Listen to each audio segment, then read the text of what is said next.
বসে গেছি সবজি কাটতে। তো আজকে আমাদের রান্না হবে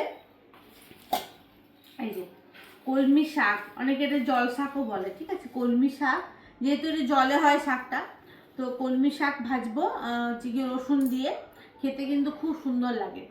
আর তোমরা কারা কারা কলমি শাক খেতে পছন্দ করো অবশ্যই কিন্তু জানিও, আমার কিন্তু খুব ভালো লাগে, বিশেষ করে রসুন দিয়ে। একটু রসুনের পরিমাণটা যদি বেশি হয় তাহলে বেশ ভালো লাগে। তো হয়ে গেল ফার্স্টে হচ্ছে আমার শাক রান্না। আর এটা হচ্ছে গিয়ে নিয়েছিলাম আজকে টাটকা ঢেঁড়স, এই দেখো দেখতে পেলে, টাটকা ঢেঁড়স চেনার এটা হচ্ছে সব থেকে বড় নিয়ম, হচ্ছে এই যে উপায়। হ্যাঁ, এইটা ভাঙলে বুঝতে পারবে যে ঢেঁড়সটা কচি কিনা না বুড়ো, ঠিক আছে। কারণ রান্না করতে করতে অনেক সময় অসুবিধা হয়ে যায়, আমিও অনেকবার এরকম মানে মুশকিলের মধ্যে পড়েছি। ঢেঁড়স আনা হয়েছে, ঢেঁড়স দেখছি বুড়ো হয়ে গেছে, যা দেখতে পেলে ঢেঁড়স চেনার উপায় যে কোনটা কচি আর কোনটা বুড়ো। আর হচ্ছে এই ঢেঁড়সটা করবো হচ্ছে কি রাতে হচ্ছে ঢেঁড়স আলুর তরকারি করব, তার জন্য আমি এটা রেখেছি।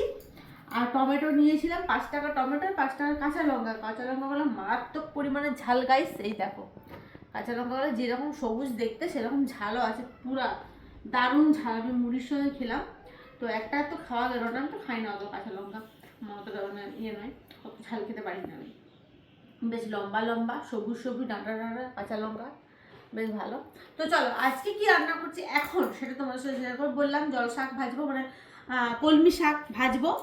আর হচ্ছে কি এখানে হচ্ছে লাউ, দেখো লাউটা আমি ভেঙেছি, ঠিক আছে।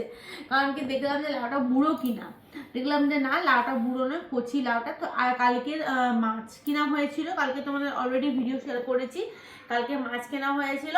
তো কাতলা মাছ ছিল, কাতলা মাছের একটু মাথাটা আমি রাখা হয়েছে, কাতলা মাছের মাথাটা দিয়ে আজকে করবো হচ্ছে কি লাউ, মানে মাছের মাথা দিয়ে লাউয়ের ঘন্ট।